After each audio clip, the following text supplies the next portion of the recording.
So what you have is modern society, well, very modern for what we know from Afghanistan, and then we have the Taliban. How is it that the Taliban, with less resources, without the American dollars, without American technology, have managed to overthrow the Afghan army backed by the US, the UK, etc., etc.? Well, this is the question that's been asked a few times this past week. Even Biden actually said, well, why are we going to fight when the Afghan forces aren't fighting? First of all, NATO actually haven't been fighting since 2014. They've been their non-combat role. They've simply been there to provide morale, support, logistics, and training.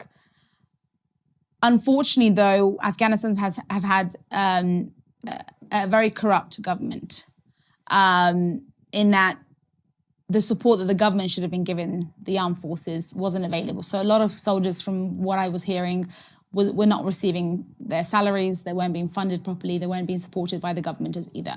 So they were quite isolated and left alone. And then in the last year or so, when NATO and the US announced they were leaving, the Taliban were on their own fighting with neither the government's support nor NATO's. I mean, a lot of people question and say, well, if we haven't been able to create a strong army in the last 20 years, well, where did all that money go? The first couple of years, I guess the first 10 years, was when the intense training was happening. And then the latter half of this 2 decades, they were given the logistics and the support. Again, I don't think there's any military in the world that would have been able to do what they have done in the last 20 years. So you can't just take away the logistics, the aircraft, the equipment, and say, okay, here you go, get on with it. And that's practically what was done. You took everything from them and you let them fight on their own with very little equipment, no weapons. Hold on, Shabnam, I'm sorry to interrupt, but what about the Taliban? It's not like they have, you know, American warplanes and drones and sophisticated equipment. I think they're funded very well, though. They're funded really well. Most of the soldiers in the Afghan army come from very impoverished homes. They're very poor.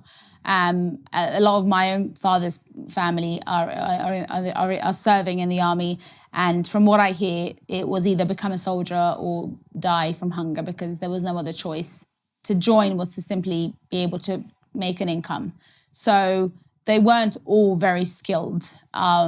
It wasn't a choice. Or motivated. It was simply to make a living.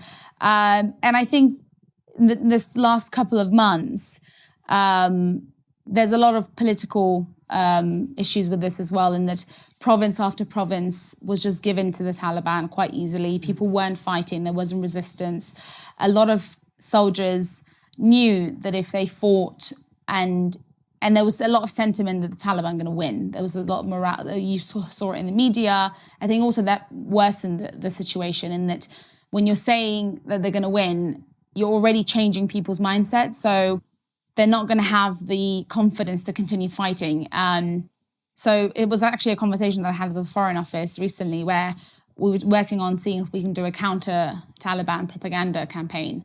Because by talking about the Taliban winning, you're already instilling that narrative on people's minds, and people will just run away rather than fight. And I think it's the same with the soldiers as well.